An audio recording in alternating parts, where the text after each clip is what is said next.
Hi guys, what's up mga barangay? So, it's 10:17 a.m. Actually, nagising ako ng 9:30 a.m. So, nag-iisip-isip ako kung magja-jogging ba ako o hindi kasi umuulan.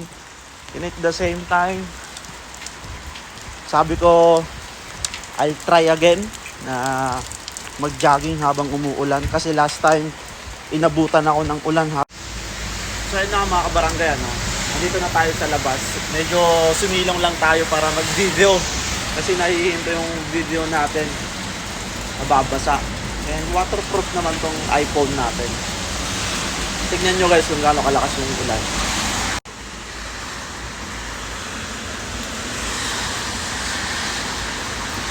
Diba? Yun ang kalakas yung ulan. Pero subukan natin kung matatapos natin yung tinatakbo natin na 7 kilometer hanggang doon sa stopover natin, kung makakaabot ba tayo doon or what. Kasi mostly natatapos ko siya ng 1 hour no? Naka-monitor naman yung takbo natin. May Strava account tayo. So, let's try. Kasi, yun nga, commitment ko to kasi last time sobrang init niya. Tanghaling tapat. Tumatakbo ako yung sa naabutan ako ng ulan. Ngayon naman, malakas ng ulan. And Saturday ngayon, yung commitment natin. Tignan natin kung matatapos natin yung commitment ko sa sarili ko. So, let's go mga kabarangay. Lakad muna tayo, doon tayo sa baba. Tatakbo. Tatawid muna tayo. Alright. Antayin natin mag-go signal yung signal light. Tatawid tayo dito sa pedestrian.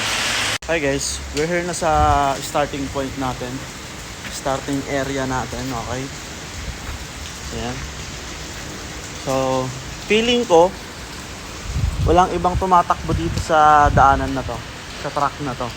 Kasi naulan. Kasi mostly guys, maraming mga Koreans dito na tumatakbo, nagbabike, no? So, tignan natin kung may mga makakasalubong tayo habang tumatakbo papunta dun sa stopover natin.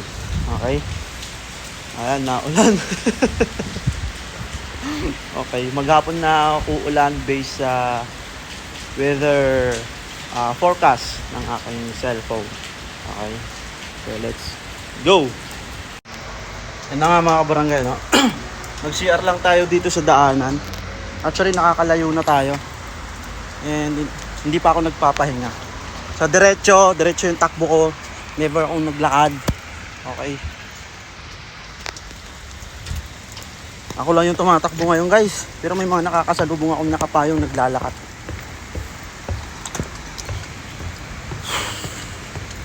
Sarap mag-jogging guys pag naulan pala, malamig, hindi siya mainit.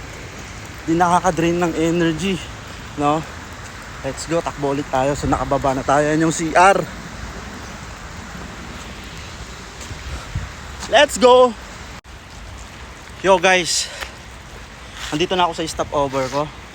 So nakaka 4.22 kilometer na tayo. I didn't rest guys or naglakad.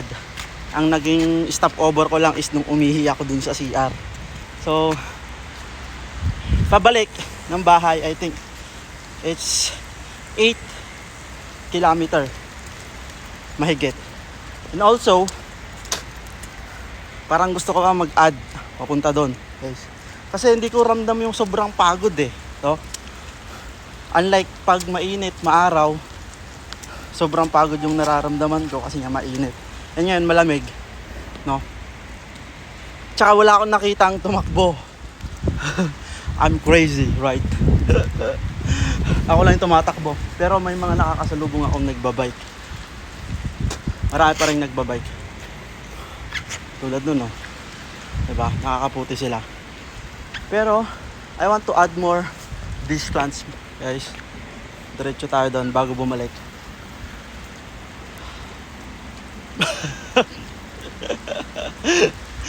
Well, diba? Sarap tumakbo, guys. Another commitment. Yan, dami nagbabike, oh. Ano, diba? Kahit na ulan. So, let's go. Guys, as I said, I added a distance 1 kilometer Okay? So, nakaka 5.55 kilometer na tayo dito sa bago nating stopover. And at the same time, ang galing lang ng Korea guys. Free Wi-Fi zone, Anyangsi. So may dalawang court. Tignan nyo naman yung court dito guys, no? I'm going to tour you also.